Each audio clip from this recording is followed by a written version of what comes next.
ભૂલતા નહીં, આ યોગ દર વર્ષે નહીં આવે, એકવાર આ દિવસનું પાણી ભરી લો. હા મિત્રો, મઘા નક્ષત્રના વરસાદનું પાણી બનશે અમૃત અને તમારા પરિવારની ભયંકર બીમારીઓ થશે દૂર.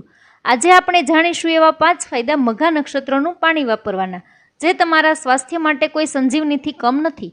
નમસ્કાર મિત્રો, જળ એ જ જીવન છે. આપણે સૌ જાણીએ છીએ કે પૃથ્વી પર જીવસૃષ્ટિ ટકાવી રાખવા માટે પાણીનું કેટલું મોટું મહત્વ છે.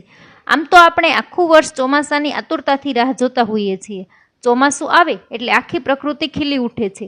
આપણે દરેક વરસાદનું પાણી સંગ્રહ કરીએ છીએ અને તેનો પીવા માટે કે ઘરકામ માટે ઉપયોગ પણ કરીએ છીએ. વૈજ્ઞાનિક દ્રષ્ટિએ જોવા જઈએ તો વરસાદના પાણીને દુનિયાનું સૌથી સ્વચ્છ, શુદ્ધ અને નૈસર્ગિક પાણી માનવામાં આવે છે અને એમાંથી આપણને ઘણા બધા એવા મિનરલ્સ મળે છે જે સામાન્ય પાણીમાં નથી હોતા. પરંતુ મિત્રો, આજે હું તમને જે વાત જણાવવા જઈ રહી છું તે સાંભળીને તમને કદાચ આશ્ચર્ય થશે. પૂરા ચોમાસા દરમિયાન પડતા તમામ વરસાદમાં જો કોઈ વરસાદનું પાણી સૌથી શ્રેષ્ઠ, સૌથી પવિત્ર અને સૌથી વધુ ઔષધીય ગુણો ધરાવતું માનવામાં આવતું હોય તો તે છે મઘા નક્ષત્રનું પાણી. આ કોઈ સામાન્ય પાણી નથી, આ સાક્ષાત આકાશમાંથી વરસતું અમૃત છે. જ્યોતિષશાસ્ત્ર અને ખગોળશાસ્ત્ર અનુસાર આપણા આકાશમંડળમાં કુલ 27 નક્ષત્રો છે. સૂર્યનારાયણ આ તમામ નક્ષત્રોમાં વારાફરતી ભ્રમણ કરે છે. સૂર્ય એક નક્ષત્રમાં લગભગ 14 દિવસ સુધી રોકાય છે અને ત્યાર પછી બીજા નક્ષત્રમાં પ્રવેશ કરે છે. હવે જ્યારે સૂર્ય મઘા નક્ષત્રમાં પ્રવેશ કરે છે અને એ 14 દિવસો દરમિયાન જ્યારે સૂર્યનું ભ્રમણ મઘામાં ચાલતું હોય અને એવા સમયે જો આકાશમાંથી વરસાદ વરસે તો એ વરસાદના પાણીને અમૃત સમાન ગણવામાં આવે છે.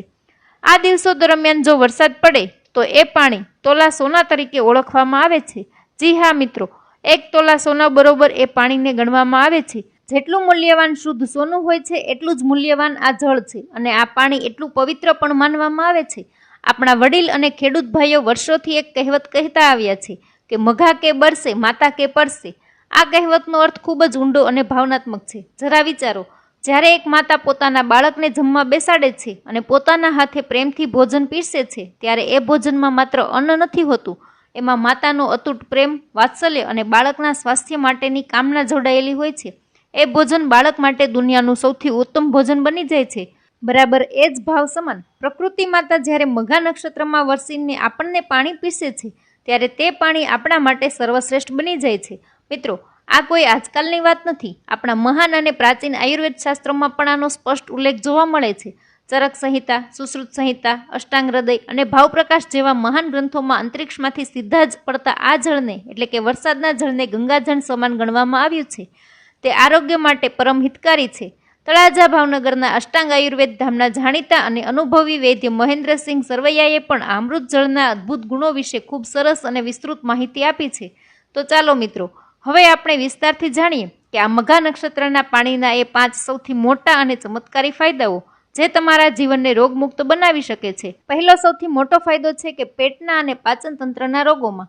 આજના સમયમાં બહારનું ખાવા પીવાને લીધે અને અનિયમિત જીવનશૈલીને લીધે મોટા ભાગના લોકોને પેટની સમસ્યાઓ રહેતી હોય છે. આ મઘા નક્ષત્રનું પાણી આ સમસ્યાઓ માટે રામબાણ ઈલાજ છે. આ પાણી આખું વર્ષ દરમિયાન સારું રહેતું હોવાથી પેટના કોઈ પણ દર્દ માટે આ પાણી પીવું ઉત્તમ ગણી શકાય છે. આ પાણી નિયમિત પીવાથી ગેસ, ખોરાક પચતો ન હોય એટલે કે અપચો રહેતો હોય, એસિડિટીની બળતરા થતી હોય કે પછી હઠીલી કબજિયાત હોય તો આ તમામ રોગોમાં આ પાણી અત્યંત ગુણકારી છે. બીજો ખૂબ જ મહત્વનો ફાયદો છે નાના બાળકોના સ્વાસ્થ્ય માટે. નાના બાળકો ખૂબ નાજુક હોય છે અને તેમને અવારનવાર પેટમાં દુખાવો થતો હોય છે. ઘણીવાર ગળી વસ્તુઓ ખાવાથી તેમના પેટમાં કરમિયા એટલે કે કૃમિ પડી જતા હોય છે. જો આવા સમયે આ મઘા નક્ષત્રનું સંગ્રહ કરેલું પાણી બાળકને પીવડાવવામાં આવે તો તેમાં જાદુઈ લાભ થાય છે. કરમિયાની સમસ્યા દૂર થાય છે અને બાળકના શરીરની પુષ્ટતા વધે છે. ત્રીજો ફાયદો આપણી આંખો માટે છે. અત્યારના આધુનિક યુગમાં મોબાઈલ અને સ્ક્રીન સામે સતત જોવાથી આપણી આંખો થાકી જાય છે. જો તમને આંખોમાં બળતરા થાય છે કે આંખોમાં અન્ય કોઈ પણ સામાન્ય રોગ છે તો આ પાણી તમારા માટે એકદમ ઉત્તમ ડ્રોપ્સનું કામ કરે છે. માત્ર આ શુદ્ધ પાણીના 2 ટીપા આંખમાં નાખવાથી તરત જ રાહત મળે છે અને તમારી નેત્રજ્યોતિ એટલે કે આંખોનું તેજ વધે છે. ચોથો અને ખૂબ જ ખાસ ફાયદો છે આયુર્વેદિક દવાઓ માટે. આ પાણી સાચા અર્થમાં ઔષધિઓનો સાર છે. તમને જાણીને નવાઈ લાગશે કે ઘણા પ્રખ્યાત વૈદ્યો પોતાની ખાસ દવાઓ બનાવવા માટે વર્ષોથી માત્ર મઘા નક્ષત્રના પાણીનો જ ઉપયોગ કરતા આવ્યા છે. જો તમે કોઈ બીમારી માટે આયુર્વેદિક દવા લઈ રહ્યા છો તો સામાન્ય પાણીને બદલે જો એ દવા આ મઘા નક્ષત્રના પાણી સાથે લેવામાં આવે તો એ દવાનું મહત્વ અનેક ગણું વધી જાય છે અને તમારા શરીરમાં એ દવાનો લાભ ખૂબ જ ઝડપથી થાય છે. પાંચમો અને રોજિંદા જીવનનો ફાયદો છે આપણી રસોઈમાં. આ અમૃત સમાન પાણીથી જો આપના ઘરની રસોઈ કોઈ પણ રસોઈ રાંધીએ તો એ રસોઈનો સ્વાદ ઉત્તમ બની જાય છે. હું તમને એક પ્રયોગ કરવાનું સૂચન કરું છું. એક વખત મઘા નક્ષત્રના વરસાદના પાણીથી તમે તમારા ઘરે સાદી ખીચડી બનાવજો અને ગરમા ગરમ ખીચડીમાં દેશી ગાયનું શુદ્ધ ઘી નાખીને એકવાર ટેસ્ટ કરી લેજો. મિત્રો, તમને 5 સ્ટાર હોટલની 1200 રૂપિયાવાળી મોંઘામાં મોંઘી ડીશ પણ એની સામે ફીકી લાગશે. એવી સ્વાદિષ્ટ અને આરોગ્યપ્રદ આ ખીચડી બનશે. આપણા માનવ શરીરમાં 70% જેટલો જથ્થો માત્ર પાણીનો જ રહેલો છે. જો આપણે આટલું શુદ્ધ પાણી પીએ તો આપણું શારીરિક સ્વાસ્થ્ય ખૂબ જ સારું બની રહે છે. મઘા નક્ષત્રની સૌથી મોટી વિશેષતા એ છે કે આ પાણીને શુદ્ધ કરવા માટે કોઈ પણ પ્રકારના ફિલ્ટરની જરૂર પડતી નથી. એ બગડતું નથી અને એમાં ક્લોરીન જેવા કોઈ કેમિકલવાળી દવાઓ પણ નાખવી પડતી નથી. હવે તમારા મનમાં એ પ્રશ્ન જરૂર થતો હશે કે આટલી કિંમતી પાણીનો સંગ્રહ કેવી રીતે કરવો? તો ચાલો એ પણ જાણી લઈએ. આ પાણીને ક્યારેય પણ હલકી ગુણવત્તાના પ્લાસ્ટિકના પાત્રમાં કે વાસણમાં સંગ્રહ કરવો જોઈએ નહીં. મઘા નક્ષત્રનું પાણી સંગ્રહ કરવા માટે તમારી અગાસીમાં કે ખુલ્લા મેદાનમાં સીધા જ વાસણ મૂકીને તેને ઝીલી લેવું જોઈએ. પણ હા, એ વાતનું ધ્યાન રાખવું કે જ્યારે વરસાદ શરૂ થાય ત્યારે વાતાવરણનો કચરો સાફ થઈ જાય ત્યારબાદ જ વાસણ મૂકવા. આ પાણીને લાંબા સમય સુધી સુરક્ષિત રાખવા માટે સ્ટીલના, કાચના, તાંબાના, પિત્તળના કે કાંસાના અથવા તો ચાંદીના વાસણનો ઉપયોગ થઈ શકે છે. જો તમે ટાંકીમાં સંગ્રહ કરતા હોય તો તે ઉચ્ચ ગુણવત્તાવાળી હોવી જોઈએ. માની લો કે કોઈ કારણસર પાણીમાં સહેજ ગંધ આવે છે અથવા દૂષિત થાય છે તો એમાં માત્ર થોડી ફટકડી ફેરવી દેવાથી તે ફરીથી આલ્કલાઇન અને શુદ્ધ પાણી બની જશે. મિત્રો, એક ખાસ વાત એ પણ ધ્યાન રાખજો કે જો આ પાણી સીધા સૂર્યપ્રકાશ કે બહારની હવાના સંપર્કમાં આવે છે તો જ્યારે પણ તમે આ પાણી પીવા માટે ઉપયોગમાં લો ત્યારે તેને ઉકાળીને પીવું વધુ હિતાવહ રહેશે. સ્વાસ્થ્ય ઉપરાંત આ મઘા નક્ષત્રના પાણીના કેટલાક ધાર્મિક અને આધ્યાત્મિક ફાયદા પણ છે.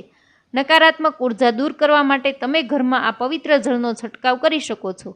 આ પાણી સાક્ષાત ગંગાજળ સમાન હોવાથી પવિત્ર શ્રાવણ માસમાં મહાદેવ પર કે શિવલિંગ પર આ જળથી અભિષેક કરવો ખૂબ જ પવિત્ર મનાય છે.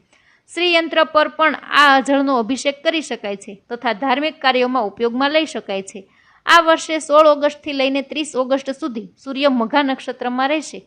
જ્યોતિષશાસ્ત્ર મુજબ મઘા નક્ષત્રનું વાહન મોર છે અને આપણે સૌ જાણીએ છીએ કે મોરને વરસાદ કેટલો બધો પ્રિય હોય છે. ચોમાસાની ઋતુમાં વાદળોની ગર્જના સાથે નાચતા મોરનો ટહુકાર સાંભળવો એ ખૂબ જ શુભ ગણાય છે. અને જ્યારે મોર વાહન હોય ત્યારે આ નક્ષત્રમાં વરસાદ સારો પડતો હોય છે. ગયા વર્ષે પણ ઓગસ્ટ મહિનામાં આ નક્ષત્રમાં ખૂબ જ વરસાદ આવ્યો હતો. વિશ્વ અને રાષ્ટ્રમાં રહેલા જળ સંકટને જળ સંગ્રહથી જ ઓછું કરી શકાય. માટે આ સમયગાળા દરમિયાન દરેક વ્યક્તિએ વરસાદના પાણીનો બને તેટલો સંગ્રહ કરવા માટે પ્રયત્ન કરવો જોઈએ. પાણીના ટીપે ટીપાનો સંગ્રહ થાય તેવો પ્રયત્ન કરવો જોઈએ. જે લોકો સંગ્રહ કરે છે તેઓએ પોતાનો ટાંકો ભરી લેવો જોઈએ. આ પાણી આવનારા આખા વર્ષ દરમિયાન તમારા પરિવાર માટે ઉત્તમ જડીબુટ્ટીનું કામ કરશે. ખાસ કરીને વડીલોના સ્વાસ્થ્યને તથા બાળકોના સ્વાસ્થ્યને લઈને આ પાણી ખૂબ જ લાભદાયી સાબિત થાય છે. મિત્રો, આ વિડીયો બનાવવા પાછળ અમારી ખૂબ મહેનત લાગી છે અને આ માહિતી અત્યંત કિંમતી છે. જો તમને અમારો આ પ્રયાસ ગમ્યો હોય અને આ માહિતી તમને થોડી પણ ઉપયોગી લાગી હોય તો તમારા ફોનમાં રહેલા તમામ વોટ્સએપ ગ્રુપમાં તમારા સગા વહાલાઓને અને મિત્ર સર્કલમાં આ મેસેજ અને વિડીયો અવશ્ય શેર કરજો, જેથી કરીને એમને પણ મઘા નક્ષત્રમાં વરસેલા વરસાદના પાણીનો લાભ મળે અને એનો ઉપયોગ જરૂર ને જરૂર કરે. મિત્રો, તમને આ વિડીયો પસંદ હોય તો ચેનલને સબસ્ક્રાઇબ કરજો, બાજુમાં આપેલું બેલ આઇકન દબાવજો, વિડીયોને એક લાઇક ચોક્કસ આપજો અને હા, કોમેન્ટ બોક્સમાં જરૂર લખજો કે તમે આ પાણી સ્ટોર કરવાના છો કે નહીં. અને વિડીયો છેક સુધી જોવા માટે આપ સૌનો ખૂબ ખૂબ આભાર. ફરી મળીશું એક આવા જ સ્વાસ્થ્યવર્ધક વિડીયો સાથે. ત્યાં સુધી હસતા રહો, સ્વસ્થ રહો, મસ્ત રહો. જય શ્રી કૃષ્ણ. રાધે રાધે.